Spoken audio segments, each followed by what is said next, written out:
rocky start there.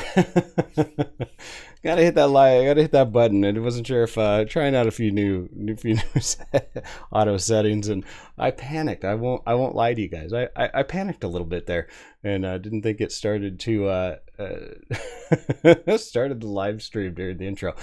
Well, welcome everybody. Mike Anderson here with the 1% Solution and Living Motion Monograms, and today, my friends, I am going to be sharing with you guys. We're gonna take a little trip. And kind of introduce you guys to the glories of our Adobe Photoshop. Now, obviously, today we're going to be working with Adobe Photoshop CC2017, the newest one they have, but most of this stuff is going to apply to a lot of the other versions.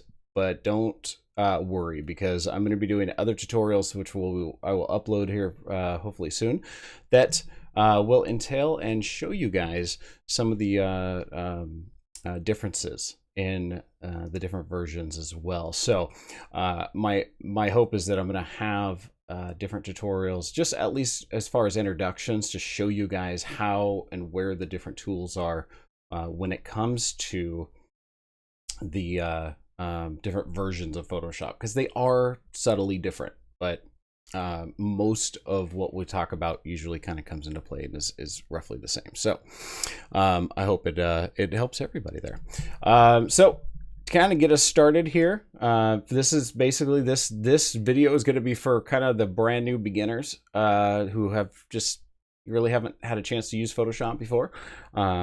And it's just going to be that best start for you, so that you can, I think that to learn something and to understand a program, if you know where things are and you know how things work, it's gonna make things 1,000 times easier for you. So that's what I hope to do today. We got a lot of people here already in the chat, and I want to welcome Scott here. Michael, first chime in on our chat today. Michael, welcome to the live stream. Matthew, I appreciate you being here, and Ian, of course. Spout now. Ian's hopeful that someday there's going to be this $10,000 donation. You're nuts, man. You're nuts. It's going to be fake if there is. Lifetime subscription. Yes, he has stated that for a $10,000 donation, you get a lifetime subscription to Monogram Designs, and and he's got it there too. I said, yeah, we could probably do that, but it's going to be limited to 2 per weekend. So Howie, welcome. Howie says he's gigging now, but wanted to stop in and give you a thumbs up and a view. Hey, I'll catch you tomorrow. Thank you, Howie. I really appreciate you chiming in. Thanks so much for being here. And yeah, rock that event tonight, man. Get back to making it amazing. Appreciate you being here for the short time you can. So again, welcome, guys. Last stream we had a couple quick questions about the chat. If you want to be a part of the chat, we definitely want you to be in and chime in. I maybe you guys in the chat can help me out. I think you do have to be kind of logged into Facebook in order to view that chat. If you're on a mobile device and you are using the Facebook app, then usually it's just kind of in the drop down arrow below. But I do believe you got to be logged in order to do it. So definitely log in, grab that app, and join the party here. So first thing we did is we went ahead and opened up our Photoshop CC2017 here, and to get us started, basically, even if you're not using the newest version of this Photoshop, a lot of the stuff, like I explained earlier, you're going to be able to apply to the other versions. And so the couple things that I'm going to do is I'm going to do a tutorial video on what's new with 2017. And so it might give you some guidance on if it's worth upgrading for you to getting the newest version, or if you guys are doing what I'm doing, which just is the subscription based. Adobe has a great little subscription service where you just pay monthly, and you can either just do Photoshop, or you can do, I have basically every program that Adobe makes, so you can download, and you can have it on multiple computers. You just can only have it open, I believe, on 2 computers at one time, or maybe it's 1. Don't quote me on that, but that way I can use it at my office, or I can use it, in the dungeons here of the 1% Solution Studios, and be able to you know, not purchase multiple licenses if one person's using it. So with that being said, first thing we're going to do is just kind of look at the layout here. One of the things I want you guys to start off though, if you are following along at home, is right at the top we've got our, you know, where it says PS and file and everything. I want you to go over here to Windows, and second one down is Workspace. And what I want you to do is just click on Workspace and go to Photography. And the only reason I want you to do that is because one of the new things with 2017 is that you can set up different, kind of basically different presets, so that your workspace is kind of streamlined for what you want to use it for. And the reason I want you to do that now is just because that way when we're talking, everything's going to be looking the same.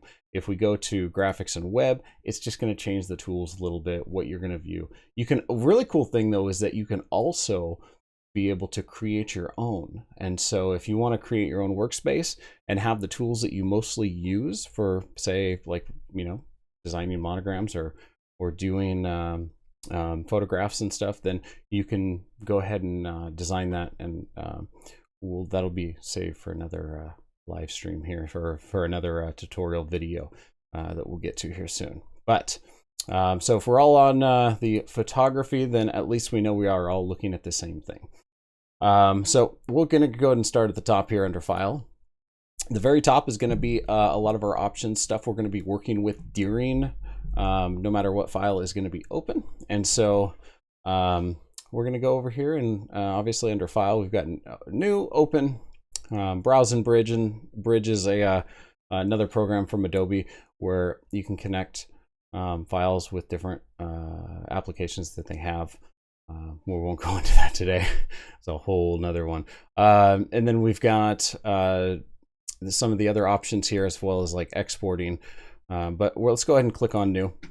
So with this, as you click on New Document, this is going to let you, it's got some presets here towards the top. We've got Recent, which shows what some of the settings that I've done. For example, 1920 by 1080 is, basically the resolution we use for when I'm designing a lot of the monogram templates. Custom 1920 by 1080. As far as pixels, it's just adding in some of the other stuff. We've got 6000 by 2160. That just happens to be what the resolution is of my monitors that's sitting in front of me right now. And then also at the top, if you've got some of the saved ones, which I have none, I haven't done any pre-saved ones, but we've also got like photo. So if you want to create a 4x6 for printout, or 5x7, they've got those already set in there. Text or geometry masks. We've got print media, so 8.5 by 11. So if you're making a handout for bridal shows or for a handout for your business, we've got legal, arts and illustration, and all of these are kind of pre-set up and done. Even web stuff, 72 PPI for our resolution, because web doesn't need any more than that. So why you have a larger file?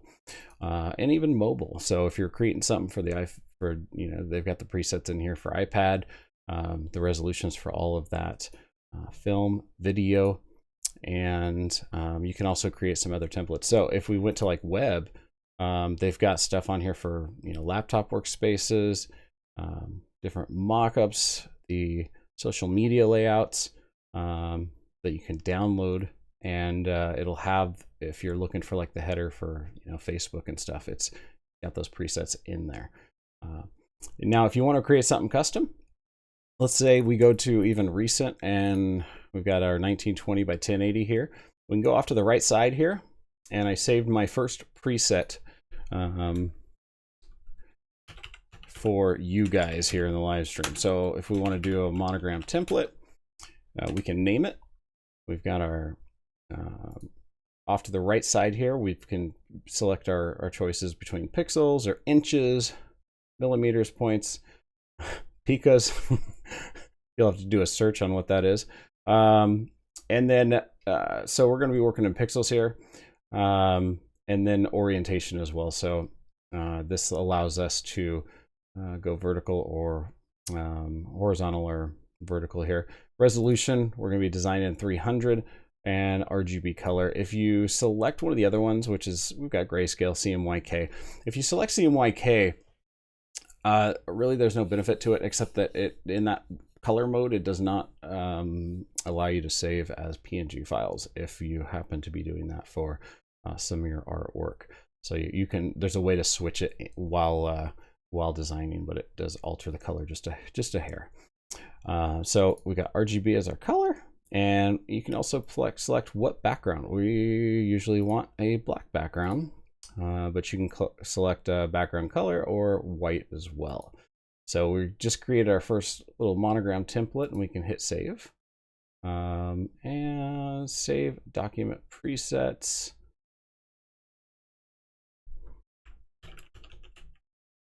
Monogram new. So now under saved, I've got one here, and we've got monogram new. So that's one of the ways you can start a new template. Also, so we've got our new document there. So we've kind of played around with our new section. Let's go back up to file and go to open. And with open, that's going to allow you to kind of peruse your hard drives in your computer and open up different files and stuff. So if you know where certain things are, we've got our desktop tools masters, monograms and monogram templates, and now that'll allow you to open that up as well. So moving on up towards the top, still again we go over to edit, and edit's going to have all of our control functions. So if, for example, like undo or step forward, step backwards, if those are very, very useful, where if we make a change that we don't like, for example, our names, we type something in and it's like, oh yeah, that's not good.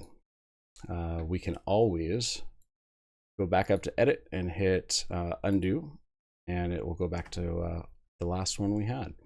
If you select edit again, you can go back, you can actually step backwards through the whole thing up until where you started as well.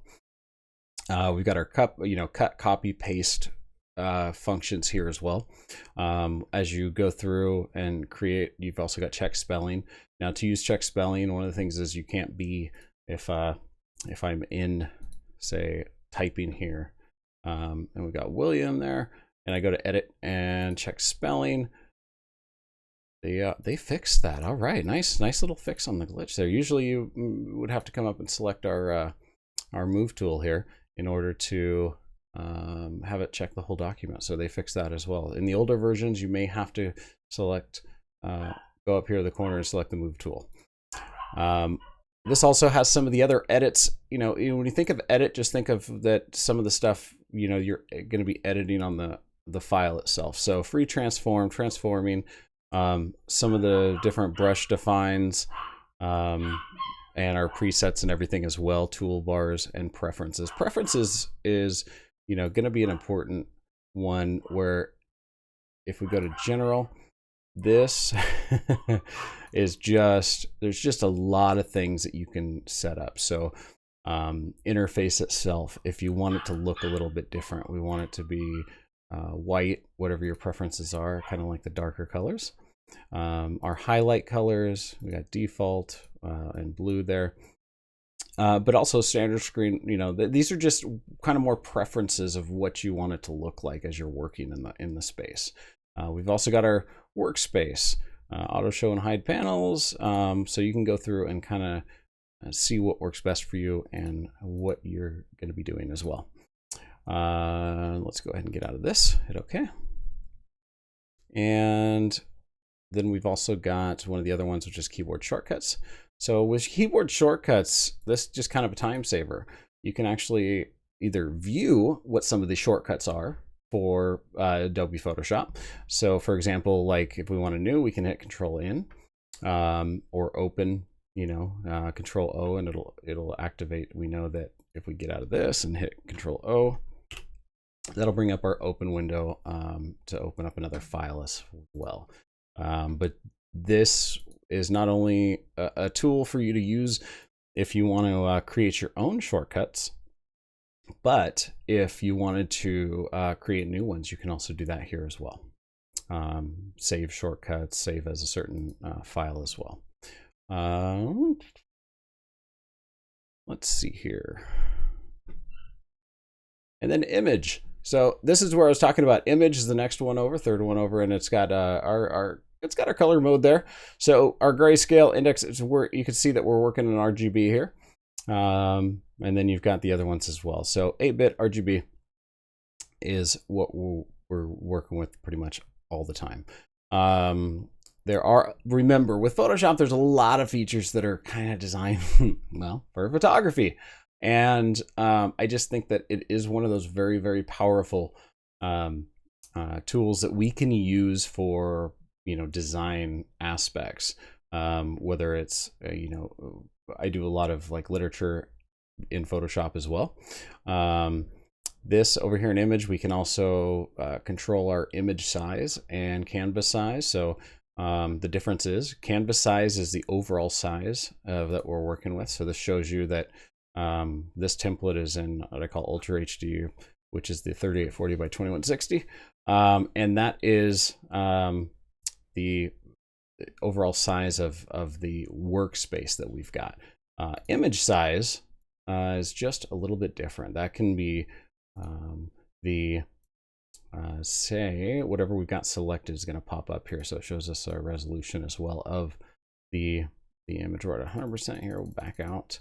And if we change this, it's not going to affect our, let's change this to 2000. It'll keep the contrast ratio. And if we hit OK, it basically is going to drop all of our resolution down from what we had before. All right, oops. Expand that back out. Okay, image, and then you've also got some of the other options here. So duplicate, variables, a lot of other stuff. Layer. So layer is going to be an important tab. Layer is going to allow you to, if you want to add a new layer right here at the top, we can say, want to add a new one, and that will give us a new layer to work with that won't affect the other ones. So I use this if I want to create, add another, text line or another design element. Maybe I want a line that I want to add in here, and we'll just kind of fill that area. So I highlight it, fill that area. Well, what it's going to do is allow me to have that on its own layer. So if I do decide later I want to turn it off or turn it on or resize it, then it's not going to affect the other elements in my design. But then I can also delete that or just get rid of it completely. All right. We've also got our controls for, deleting layers. We've got rename layers, layer styles. Layer styles is really, really important because that kind of allows you to add some of the cool features like that we'll be talking about later. Bevel and emboss, drop shadow to add depth to our designs, gradient overlay, stuff I use for like doing textures, like the chrome effects that we do on some of the letters as well. Outer glow, drop shadow, copy layer style. That'll allow you to, if say when I'm doing a design and I get, one of the names just perfect and I love the way it looks, instead of trying to recreate that, I can either just copy that layer, or I can create a new layer and then just copy that layer style and then be able to paste it to the other name or the other layer. And let's see, smart objects, video layers. I'm going to try and stick with some of the basic stuff today. Group layers is kind of cool because if you look off to the right side here in the below or right, a lot of these, as I'm working, I will actually kind of group things up. So if I've got names, I might just put all the text into one thing. And if I give you guys an example here, I'm going to take these out of this grouping. And if I've got a couple layers, which are my text, the names and everything, then you can select both of them by clicking on one, holding down your control key and clicking on whatever other layers you want to add to it. And then we go back up to layers and select group layers. It's going to put it into its own little file over here. And that you can rename to whatever you want. So text. And what it allows you to do also is that now if I click on either say design or text, I can just click that once, and if I'm using the move tool, which we haven't even gotten to the tools yet, and I go to move the text, then it'll allow me just to move the text in there. So you just have to have the text selected. Keeps moving down to the names. And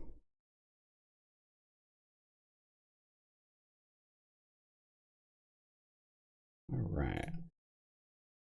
And you can do the same thing by clicking on whatever layers that you want and be able to move those together as well. We got that back to normal, almost normal. There we are. And type. So we've got type, select, select all. That just selects the entire area. Deselect and inverse. The inverse is a pretty powerful tool that I'm going to probably describe in another tutorial, which will kind of allow you to, the gist of it is, if I've got an area selected,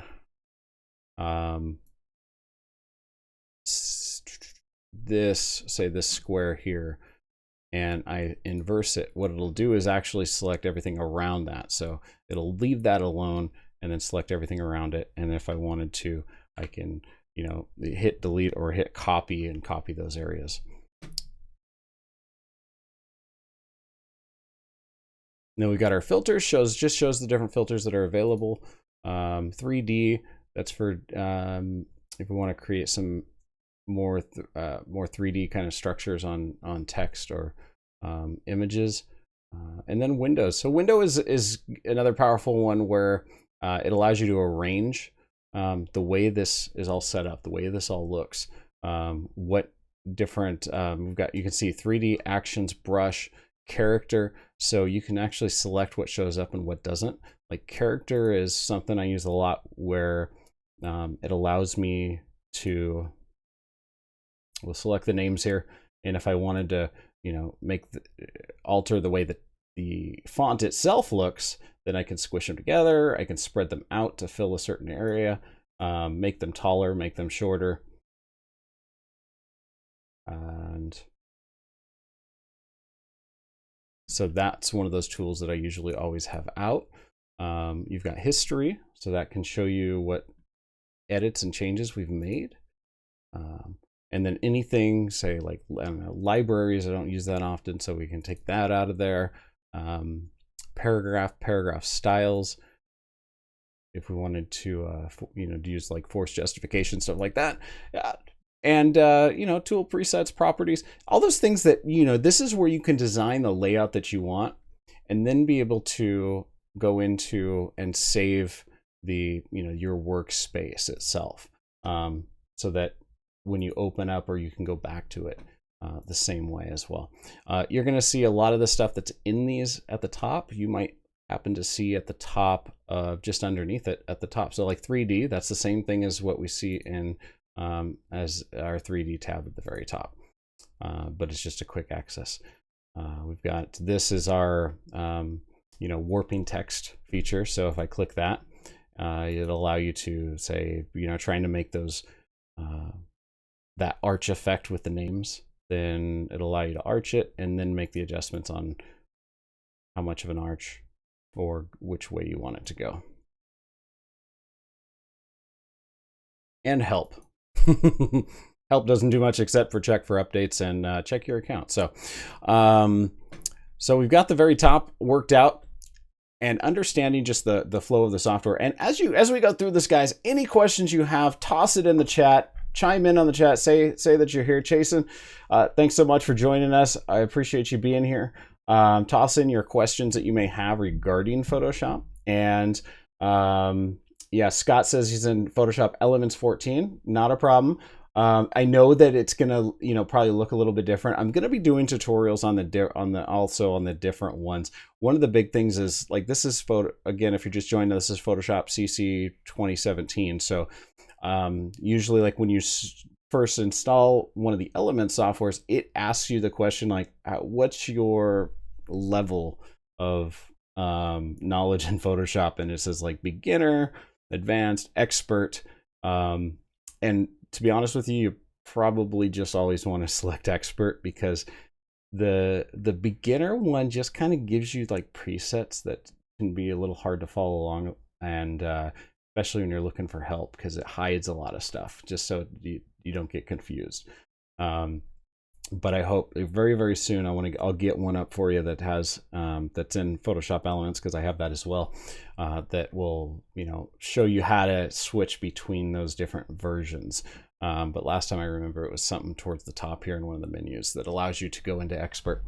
Or you know what, it might be at the bottom too. There might be, just check the bottom of your program and see if it says beginner or like expert settings or anything. And then they'll start to look a little bit more similar to what I'm working with here. So don't panic. A lot of this stuff that you learn here is going to implement into that version as well. But looking at the full setup here, we talked about the top, and then just below that we've got our little toolbar, and the toolbar itself will have everything from this constantly changes. So if we're working with text and we highlight text, it's going to change to say, text size. If we want it to be centered, left, right, we can make those adjustments. And it also has the color of text at the top here. So just remember that when we're working in the designs and stuff, the text color will always be up here. The colors we see down at the left are going to be for some of the other design elements, but anytime you're working with text, it's going to be up here at the top. But then it'll also pop up with that, like I said, 3D and the text warping as well. This little menu here is going to have our selections for our fonts to be able to change those. You're going to notice that some fonts will have other options. So like this particular one, Cooper, we've got black and we've got black italic. There's just some presets that are in that font itself. If we were to go back to the one it was at, then and highlight the text so that menu comes back up, the dimming EP doesn't actually have any other presets. We have to make any changes we want on this side from it. And then if we say, for example, went into some of our design elements, so it's just like the style graphics at the top or the different graphics that we have, that's going to change. Now it's going to have some of the options for designing. So a lot of the stuff that we probably won't end up using here unless we make some changes. But so you're going to notice that top is going to change a lot, just depending on what you're working with at the time, what layer that you're going to be working with. We've got just to the left is our toolbar, and our toolbar itself is full of everything we're going to be using. So the very top one, the little arrows, sometimes it might look like just a pointer. That's just our move tool. You're going to select that in order to move different elements in your design. The next one down, it's got little dashes and dots. That's our selection tool. So that's going to let us highlight certain things. If we were working with, say, our background and we highlighted our background layer, we can actually, delete whatever we highlight. We wanted to make boxes or be able to add. We can highlight certain areas and just color this area as well. Depending on what mode you're in, a lot of these, if you notice a little arrow at the bottom right corner of those tools, then just left click on them and hold it down, and it's going to pop up with some options. So this lets us do rectangle and elliptical. If you're working with CC 2017, if you go into some of the other options, like I said in the layout options, some of those disappear, and you have to add them back in or go into like photography or something in order to get those back. The next one down, this is and one of the other things you can do is anytime There we go.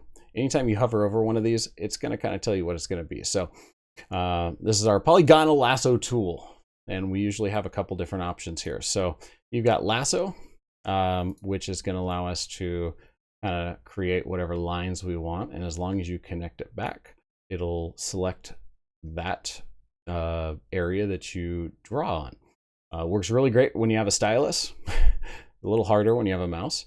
We've got our polygonal lasso tool.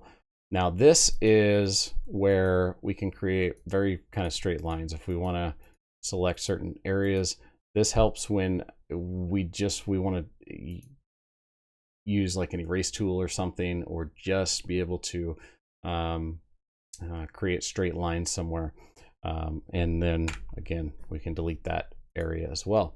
And then the next one down is our magnetic lasso tool. And what that does is it's going to allow us to, you have to, for example, you have to be on the layer you want to work on. So say the style graphics here at the bottom.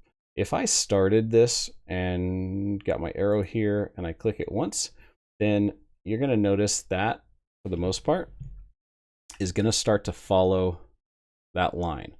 And it just kind of notices the difference between what we started on. And if you go too far off, it will start to put points that do not follow that white line. And if you just hit delete, it takes those points out, and then you can come back to what you were working on. And this will allow you to just follow lines if you wanted to select very specific items. If you're trying to cut something out. This is what I use for when I'm like trying to cut photos out or cut people out of photos. Helps out. Ooh, that all went away. There you go. Next one down, we've got, let me get rid of that. The quick selection tool, and this also has our magic wand. There's going to be a whole tutorial on the magic wand because it's probably one of the most useful items that you can use here. But it's got a lot of options in order to successfully use it and make it easy. So why don't I'm going to do one quick thing here. I want to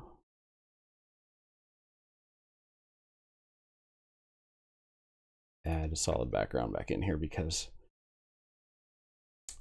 see if this is going to work here. There we are. Because the other one's going to get annoying for you guys. All right, so we got a solid background there. And if we go back to our magic wand tool, one of the things that we can do if we were working with, if all of this was combined and we took all of our white layers, merge layers, there we are. One of the things I could do is I could just click on part of the white, and you'll see up here at the top, we've got, tolerance. And again, that's why I want to do a full tutorial on this in order to use it correctly, and what all that's going to mean. But I could click on, say, the layer that has the white, and that's going to outline everything in white. And then if I went over to my layers itself and went to the black layer and just selected that, I could hit delete. Well, here's what it does. So now I just took off all the white. And what we're seeing here, if I zoom in, is that on the black layer itself, I actually went ahead and it just basically deleted the black out of that design. So it's pretty much clear. I could put anything I wanted behind that. And those settings that I was talking about, like tolerance and stuff, is what is going to help us make that a lot more precise and a lot more smooth, as we see in like some of the bubbles here that weren't quite the way they should have been. So that's the before, and that's what we ended up cutting out. So magic wand is going to be a magic tool that we use quite a bit. Just below that, we've got our cropping tool, and we all know what that does. So that's just going to allow us to crop photos or whatever we're working on. We only need this much area, we crop it, take it out. Our picker tool looks like a little eyedropper that allows us to pick specific colors out. So if it's we're working with anything that you've got open in Photoshop, you could actually select a very specific color by using that tool, and it'll the color itself is going to pop up down in our color chart in the lower left side there. Then below our picker tool, we've got our Band-Aids, which is mainly for touching up stuff and like and healing brushes for photos, as long as with the patch tool. Our brush tools, something else we're going to use for if we wanted to do some filling in, whether it's the white or color, if we're kind of touching up bad artwork that we're using. Sometimes that helps out quite a bit. And our clone stamp, which is again clone stamp and pattern stamp. The clone stamp is usually what we end up using, and that allows us to kind of basically is making just an identical impression. So I can, if I've got clouds, I want to copy the clouds and create add more clouds over something, or just create more clouds. It's going to let me copy and paste those. Moving down, we have next one is another brush tool, and then our eraser tool, which will also again allow us to just, as it says, erase, take stuff out. So whatever layer we're on, it will allow us to erase that parts of that layer itself.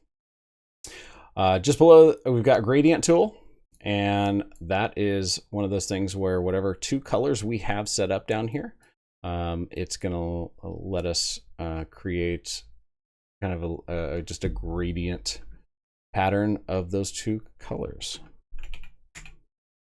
Again, this stream is not to explain exactly what all these do, but just to get you familiar. So all of our tools that we're going to be using are going to be on the left side here, and so you'll be able to find the stuff to whether it's adding text or changing, you'll be able to find here at the left side.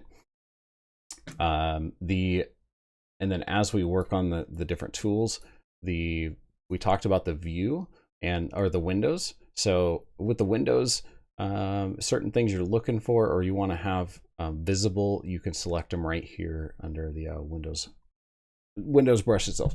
Let's see, Michael says, how do you know which font to use for the different style symbols, such as ampersand sign, etc.? So yeah, when you're working with different fonts, and that's one of the biggest issues is, let's go ahead and we're going to open up another design just so we have a fresh design here. So let's see if we can find one that's got challenging. Oh, this is a really good example. So in this design, we're using, this is the Vivaldi, and that is the names. I've got my paragraphs in front of this. What is there's the date and Stephanie William. Okay, that's all Vivaldi. So we're all using the same font here. But depending on what letters you end up using, some of them look really bad. It's this exact same thing when it comes to the ampersand sign. So some fonts look really nice, but the ampersand sign, as we just kind of scroll through the fonts, some of these look ridiculous. There's a gold medal. Yeah, that means and. But again, that's in the Webdings. Some of these, though, do not look anywhere like, an ampersand. And, or that it's just, it's like that just, some of just they just don't make sense. So a lot of times if I'm working with a unique font, I'll just start to kind of scroll through, and I might give them a couple options by just using other fonts in order to see what looks the best with the font that you're actually using. Because some of them, yeah, you're right. This in a design doesn't look like an and symbol when clients are looking at this on the wall or glancing over at it. We might want something that looks a little bit different. So yeah, just kind of changing those. Oh, scroll to choose. Okay, so if you wanted to just scroll through fonts, one of the easy ways, highlight that, say the and sign, and then right up there where it says the font name at the top left, or where you'd have that drop down box that would appear. I need to, oh, did I just fail?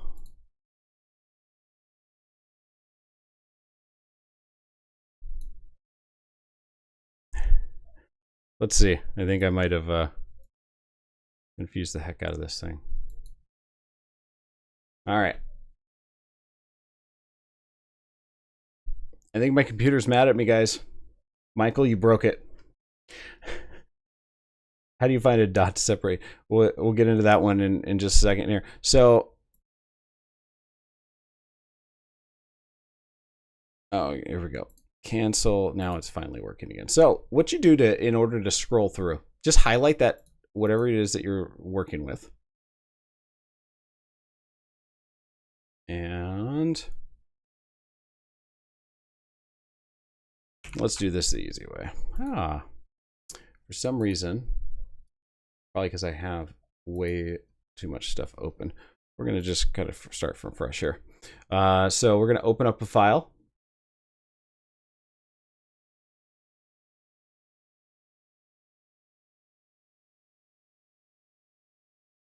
Obviously, all this stuff is the computer's decoding as we're doing the live stream. So one of the reasons. Let's open up a new one here. There we are. And then if we wanted to, I do the same thing. So this and sign here. Now up at the top, again, just if you click on, left click on the name of the font itself, you can use, like, if you have a wheel on your mouse, just scroll, wheel it up and down, and that will start to scroll through the fonts that are available there. Every once in a while, you may, depending on the version you have, you may have to, like, say, select a font and then go back up and do it again in order to start scrolling down. But that'll allow you to scroll through instead of going back and choosing them one by one. So that's kind of a shortcut there. How do you find the dot to separate names? Do you mean just kind of a dot symbol? Or, a lot of that stuff, kind of a cheater way of doing that, if you were looking for symbols to use, is we may, let's see, just select, do a new layer here. And I think we all know that, like wingdings, there's all kinds. So we've got wingdings 2. And then what I do is, if I wanted to just see what's available, is on my keyboard, I just start typing 1 2 3 4 5 6 7 8 9 0 QWERTYUI. And so what that's just going to do is start to let's move this to the start here. And even if you have to do this for every letter on your keyboard just to see what's available, then all of a sudden it's like, ooh, wait a minute, I like that. You can just copy that and then go to your other layer. So William, I wanted something nice in front of that, and I can paste that, whatever letter that ends up being, into the design itself, and then highlight it, go up to your font size, and then you can just change the size of that one piece there. If you wanted these closer together, obviously you could just backspace, but if they're still not, so if there's no space there, then I would suggest taking this and putting it into its own layer. And you can do that by just highlighting it. Hit, Control X is our cut, or go up to, edit and hit cut. And then again, we're going to go back up to the top and hit layer. We want a new layer. So we select layer new. That's going to top in. Then we're going to just put symbol. We can name it right here to begin with. And now we've got our new layer. So we go over to the left and make sure we select our type tool. Just when you do this, make sure that you'll see a difference. If there's a box around it, that means it's going to create a new text box. If there's no box around it, it's going to dump into another text layer that you've already got set up. So we want to find just an area, because we can move it later, that has the box around it, and then paste that design right into it. And then we can move it around to wherever we want. or be able to resize it. So that gives us some different, you know, kind of flexibility on the symbols and stuff that we end up using. And if you do a search on some of the fonts that are available, just let's look at this, and I'll drop down my font window here. I mean, like this one has very decorative letters. Those are really great for design work. Some of the fonts, bookshelf symbols, those are just, you know, a font of symbols. I've come across different fonts that are, let's see, one of these, you do have to be a little careful. We got Marlena, which is, again, more symbols, but they've got fonts for like math equations, stuff like that. And even some of these have very kind of creative symbols. So you do have to look at the fonts that you download, though, because I'm kind of a big advocate. Just make sure that the fonts you're using are, if you're just doing your own designs or selling them to clients, what you want to make sure of is that they're for commercial use. And there's ways, a lot of the fonts can be free for personal use, but if you're going to be using them for designs to give to someone, then you're gonna just make sure you've paid for the commercial use on them.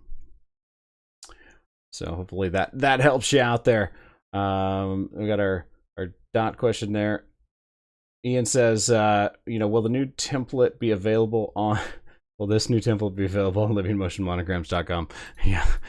This is done. You can download it tomorrow. It'll be everybody will want it.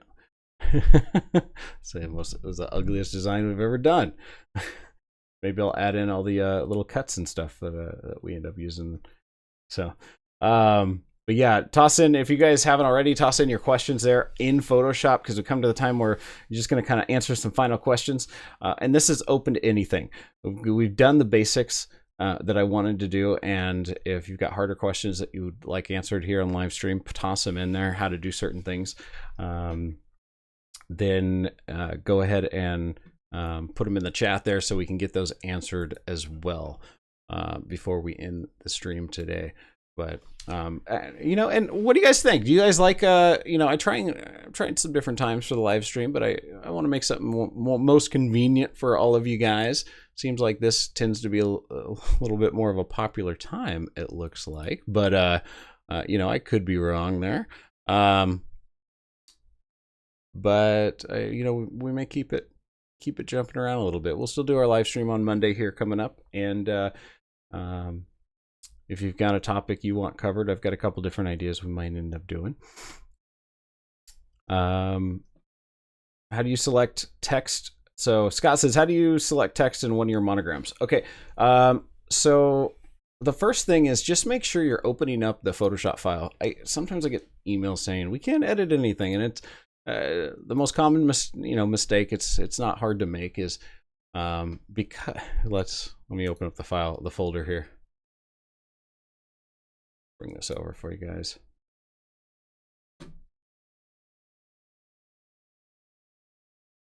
So when they start looking at stuff, the problem is we go into monograms and you go to monogram samples, you can see what the designs look like here. And they tend to like open these files in Photoshop. Well, these are just JPEG images of the actual templates. And you can't alter these. So I did this folder so that you could actually see, ooh, wait a minute. I like number 37. So we can go back and just make sure you're in the Photoshop templates folder and select that template. That's gonna open up the file that has the different layers on it. And so as you then can go into our text, and two different ways of doing this. Under the text, for the layer itself, you'll see the little T icon just shows that it's a text layer. And if you double click on that, it's going to highlight the text for that layer. And that just is a shortcut to it. Or what you can do is also say, come over here to find your text tool. And then as you come up to the W, remember over here, you see a box around it. You're not in one of the layers. That would be if you wanted to make a new layer with text. But we want to edit this text, so we want to come over here to the W and make sure that it is next to it, and then you can highlight what you want to change. And then be able to change the text. And then I always save this file as, you know, when I start to make changes, just to make sure I don't alter the template itself, I'll go up here to File and just hit Save As, and then wherever I save my, you know, designs for that client in their folder, then I'll rename it. So if you rename it, it won't alter the original templates. And if you're in it works the exact same way if you're in Elements 14. You just want to make sure you're using the Photoshop. You open up the Photoshop file, and as in the, you know, lower right side, you'll see your layers. And if you don't see the layers there, it's probably because you're in one of the kind of the other setting, the beginner setting, and it may take a little hunting to find that. But Photoshop Elements, I promise, will be the next one that we have that I'm going to upload, that will explain how to jump in and out of that stuff, because it's what most people end up using. But a lot of these same tools and everything are in Photoshop Elements. I just have to show you where they're at there. So all right, perfect. So he's got an idea of that as well. So cool. So we've got that all set up. Again, guys, if you know, hopefully if this has helped you out, hit that like button. If you haven't already, one of the things, if you haven't already, hit the subscribe button. You're gonna actually notice, like right up here above me, off to the, oh no, we have moved it off to the right side here. If you haven't subscribed already, your name and everything's gonna pop up right here on the stream, and then you're gonna see the number here change just for you. So that number right there, yeah. It's a small channel, so, you know, cut me some slack. But I appreciate every single subscriber. And if you hit the notification bell right next to the subscribe button, if you are logged into your YouTube account, it's going to tell you whenever we go live, so that you can keep up with the content and get those tips that'll hopefully help you out. If you've liked the content, it's helped you out in some way, hit that like button for me, so that it lets other people know that they can find some really great content here. See, there you go, Joe, Mr. Joe Casellas. Thank you so much for subscribing. I really appreciate you.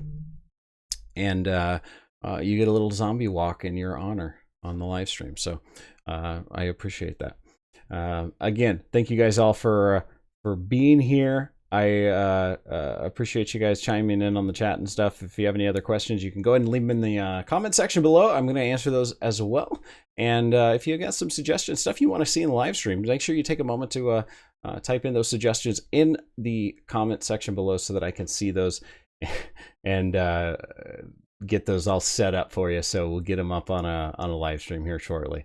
Again, thank you guys so much. If you haven't already, check out the Living Motion Monograms website, livingmotionmonograms.com. If you're not part of our family on Facebook, you can ask to join the Living Motion Monograms Facebook group and the 1% Solution Facebook group.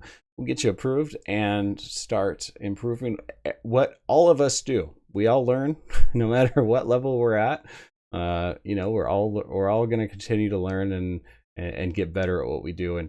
And I hope in some way I'm able to, you know, elevate what you guys, your knowledge and all these little live streams that we do, just to make life easier for you, get you out there. If I can save you some time, you can get, you know, moving on to another project, and life itself is going to be a lot better. So thank you guys for joining me today. We will see you guys on the next live stream. Have a great weekend. Go rock those events.